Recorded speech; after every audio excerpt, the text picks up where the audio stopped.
भाजपा प्रत्याशी मनोज तिग्गा ने सत्ताधारी पार्टी द्वारा मतगणना के दिन धांधली करने की जताई आशंका। सत्ताधारी पार्टी अलीपुरद्वार सीट जीतने के लिए मतगणना के दिन धांधली करने की कोशिश करेगी। चुनाव के दौरान बूथों पर केंद्रीय बल मौजूद था, इसीलिए सत्ताधारी दल किसी भी बूथ पर धांधली नहीं कर सका। आशंका है कि सत्ताधारी दल मतगणना के समय में धांधली करेगा। यह बात शुक्रवार को अलीपुरद्वार जिला भाजपा कार्यालय में संवाददाता सम्मेलन में भाजपा अलीपुरद्वार लोकसभा प्रत्याशी मनोज तिग्गा ने कही।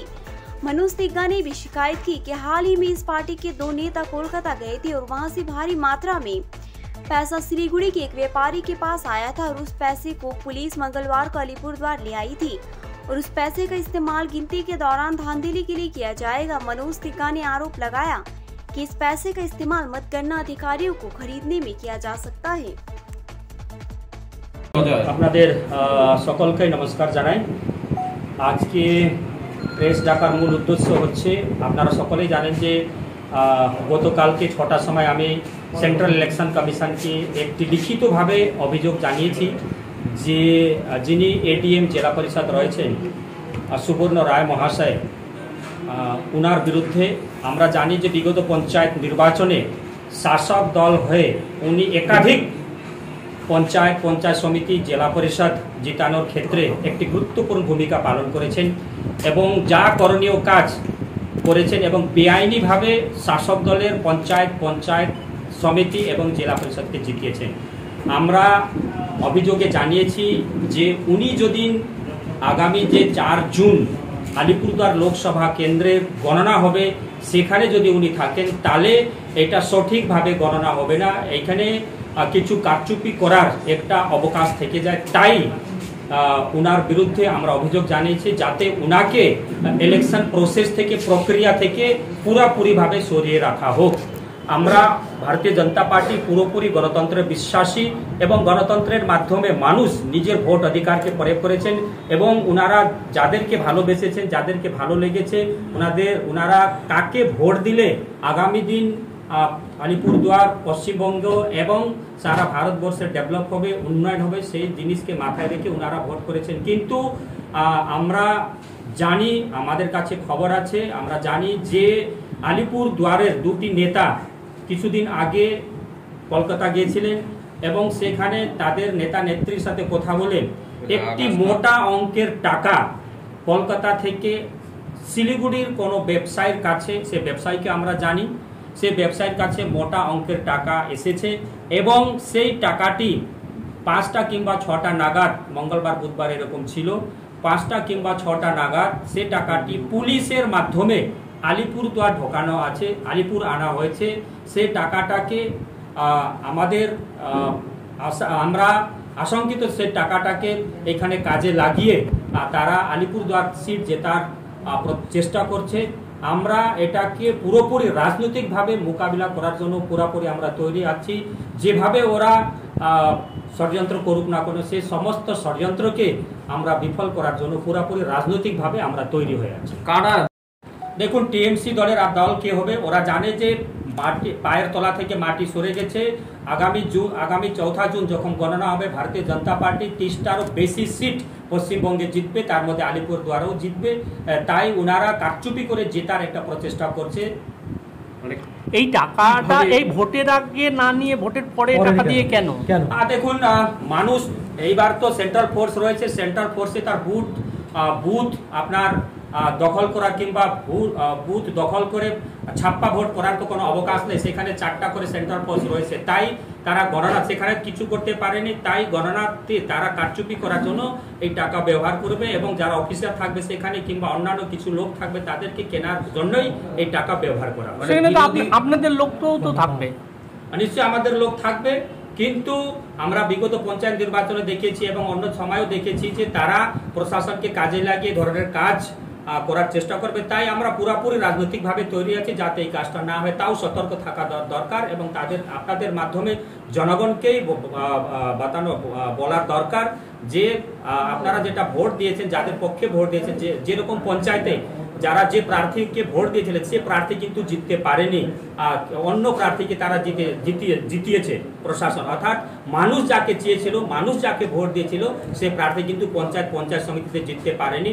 অন্য প্রার্থীকে যাদের বিরুদ্ধে মানুষ ভোট দেয় তাদেরকে বর্তমান শাসক দল প্রশাসনকে কাজে লাগিয়ে জিতিয়েছে। মানে এই টাকাটা কাকে দেবে, আপনারা কি আশঙ্কা করছেন, কাকে দেবে এই টাকা? প্রলোভন, এটা প্রলোভন দেখিয়ে জেতার একটা প্রচেষ্টা চলবে এইখানে। না না, এই টাকাটা বিলি হবে কোথায়, কাকে দেবে এই টাকা?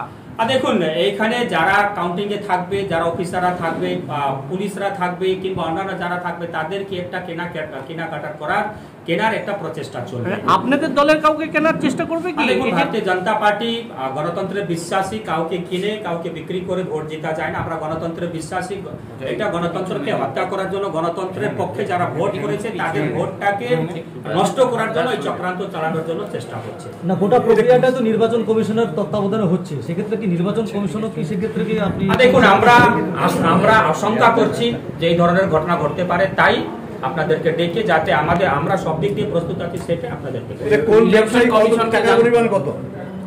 দেখুন, টাকার পরিমাণ তো আমরা ওইখানে গুনতে যাই, কিন্তু আমাদের কাছে পুরোপুরি সঠিক খবর আছে যে একটি ভালো অঙ্কের টাকা কলকাতা থেকে শিলিগুড়িতে কোনো ব্যবসায়ীর কাছে এসেছে, সেই ব্যবসায়ীর কাছ থেকে আলিপুরদুয়ারে পুলিশের মাধ্যমে গ্রিন করিডোর করে আনা হয়। আপনারা কি ইলেকশন কমিশনকে জানালেন এটা?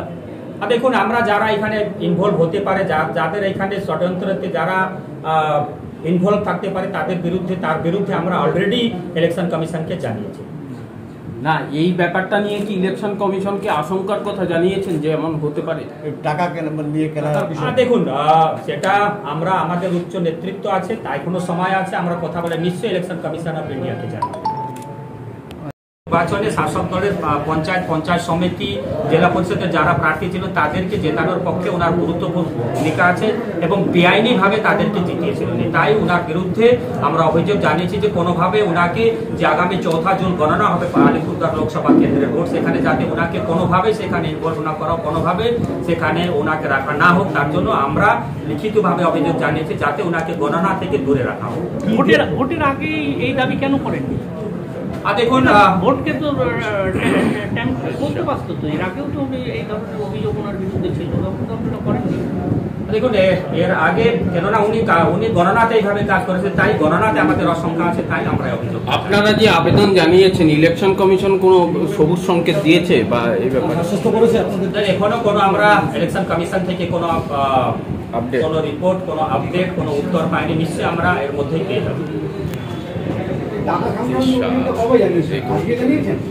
দেখুন, আমি পার্টিকুলার সেই লোকের বিরুদ্ধে অভিযোগ জানিয়েছি, টাকা সংক্রান্ত কোনো অভিযোগ জানানো হয়েছে। আমরা আরো সময় আছে, 2 দিনের মধ্যে নিশ্চয়ই আমরা ইলেকশন কমিশন অফ ইন্ডিয়া আমাকে জানাবো, আমাদের নেতৃত্বের সাথে কথা বলবো। আচ্ছা, আর একবার ওই কোশ্চেনটা করি, সেটা জানে যে আমাদের পায়ের তলা থেকে মাটি সরে গেছে, তাই সেই মাটিকে ফিরে পাওয়ার জন্য অন্যভাবে গণতন্ত্রকে হত্যা করে গণতন্ত্র গলা টিপে তারা এই ধরনের চেষ্টা করছে। কিন্তু আমি আবারও বলি যে আমরা সব দিক দিয়ে রাজনৈতিকভাবে আমরা তৈরি হয়েছে, যেভাবে সমস্যা আসুক না কেন সেই সমস্যাকে আমরা টেক্কা দেওয়ার জন্য, সেই সমস্যাকে মোকাবেলা করার জন্য আমরা তৈরি আছি। আপনারা যাতে এজেন্ট হিসাবে পাঠাবেন, যে গণনা কেন্দ্রে এজেন্ট হিসাবে, তাদেরকে কি আপনারা প্রশিক্ষিত করছেন যে কোনোভাবে টাকার প্রলোভন যাতে ওরা না দিতে পারে? সেটা আমরা দলগতভাবে, সেটা আমরা কি করব না করব সেটা আমাদের ব্যাপার আছে, সেটা নিশ্চয়ই আমরা দেখবো। এই ব্যাপারে কি আপনারা এজেন্টদের সতর্ক করছেন, আপনাদের নিজস্ব এজেন্টদের? দেখুন, আমরা রাজনৈতিকভাবে কিভাবে এটা কাউন্টার করা যায়, কিভাবে এটা দেখা যায়, সেটা আমরা নিশ্চয়ই দেখবো। আমাদের এজেন্টের উপরে আমাদের পূর্ণ ভরসা আছে।